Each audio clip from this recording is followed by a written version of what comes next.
Machine learning project pipeline. अस्सलाम वालेकुम दोस्तों, मैं हूं नूर और आप देख रहे हैं एआई विद नूर। उम्मीद है आप सब खैरियत से होंगे।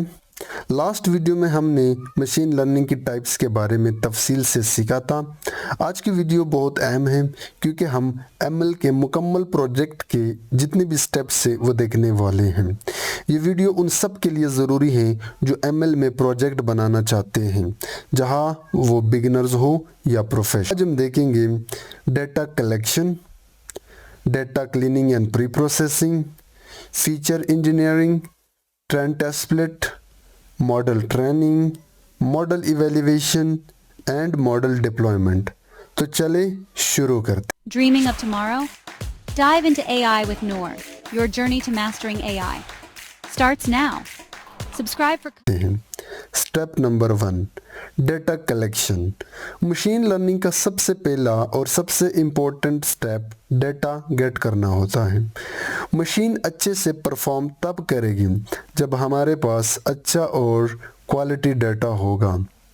डेटा कहाँ से गेट किया जाए? इसके लिए बहुत सारे रिसोर्सेज हैं। Number 1, online data sets, Kaggle, UCI machine learning repository, Google data set search engine. यानी आप ऑनलाइन रिसोर्सेज से अपने प्रॉब्लम के हिसाब से डेटा गेट कर सकते हो। Number 2, databases. अगर आपका प्रॉब्लम रियल टाइम है और आप चाहते हैं कि आपका डेटा डेटाबेस में स्टोर हो, तो आप मैनुअली टेबल्स बना सकते हो using MySQL, PostgreSQL, Firebase, MongoDB जैसे डेटाबेसेस। नंबर 3, आप किसी वेबसाइट से अपने प्रॉब्लम के हिसाब से डेटा स्क्रैप कर सकते हो पाइथन स्क्रिप्ट या कोडिंग के थ्रू, जिसे आप वेब स्क्रैपिंग कहते हो। Beautiful soup, Scrapy, Selenium. APIs, आप एपीआईज की मदद से डेटा गेट कर सकते हो, like Twitter API, Google Maps API, open weather API. फ़र्ज़ करें कि हमें पेट्रोल की प्राइस का अंदाज़ा लगाने के लिए किसी एमएल प्रोजेक्ट पर काम कर रहे हैं। हमें लास्ट 5 ईयर्स के पेट्रोल के रेट्स का डाटा चाहिए होगा, जो हम किसी गवर्नमेंट वेबसाइट या एपीआई से ले सकते हैं। Step number 2, data cleaning. जब हम डेटा हासिल कर लेते हैं तो वो हमेशा साफ एंड कंप्लीट नहीं होता, इसलिए हमें डेटा क्लीनिंग करनी पड़ती है। डेटा क्लीनिंग के कुछ स्टेप्स हैं।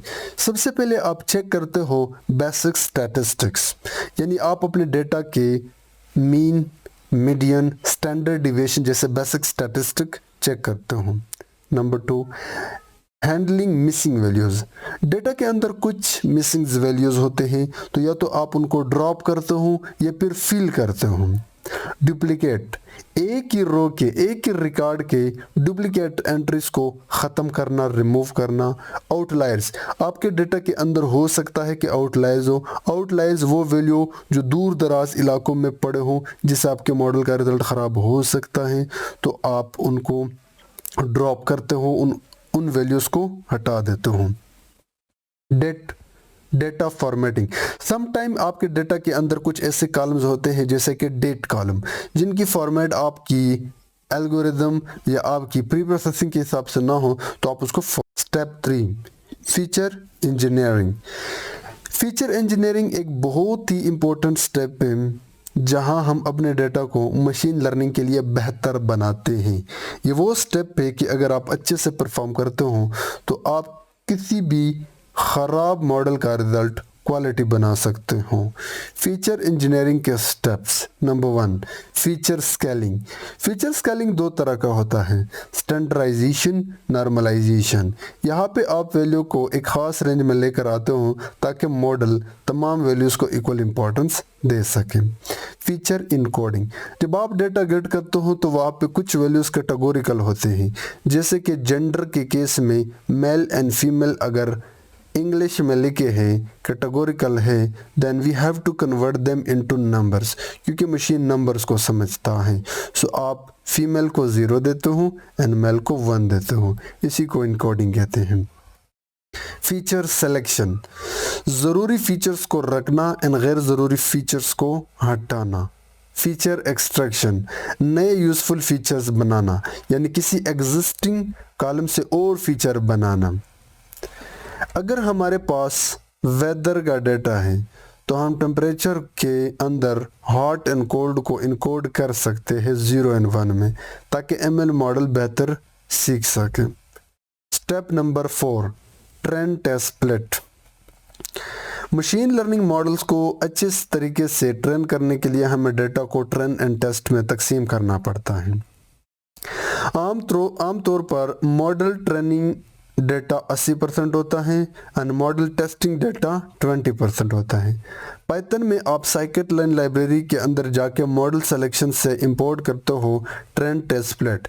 फिर ट्रेन टेस्ट स्प्लिट को आप अपना इनपुट x एंड y देकर इनके 4 सेट्स बनाते हो, x train, x test, y train, y test. Step number 5, model training. अब हमें मशीन लर्निंग एल्गोरिदम पर डेटा को ट्रेन करवाना होता है। कुछ मशहूर एल्गोरिदम्स हैं लाइक लीनियर रिग्रेशन जो रिग्रेशन के लिए यूज़ होता है, डिसीजन ट्रीज जो कैटेगराइजेशन के लिए यूज़ होता है, रैंडम फॉरेस्ट ज़्यादा एक्यूरेट प्रेडिक्शन के लिए, SVM क्लासिफिकेशन के लिए। पाइथन कोड कुछ इस तरह होता है कि आप scikit-learn के उस क्लास के अंदर जाके उससे आप अपना कोई स्पेसिफिक मॉडल इंपोर्ट करते हो, उस मॉडल का आप कोई ऑब्जेक्ट बनाते हो, जैसे कि लीनियर रिग्रेशन का हमने बनाया है मॉडल। देन मॉडल के अंदर जाके आप फिट करते हो अपने 80% data x train and y train के ऊपर। Step number 6, model evaluation. Model की परफॉर्मेंस चेक करना ज़रूरी होता है, यानी जब आप मॉडल को ट्रेन करते हो देन हम पता लगाते हैं कि मॉडल कितने अच्छे से परफॉर्म कर रहा है। अगर क्लासिफिकेशन के लिए आपने मॉडल ट्रेन किया है तो आप कुछ मैट्रिसेस यूज़ करते हो, जैसे कि accuracy score, precision, recall and confusion matrix.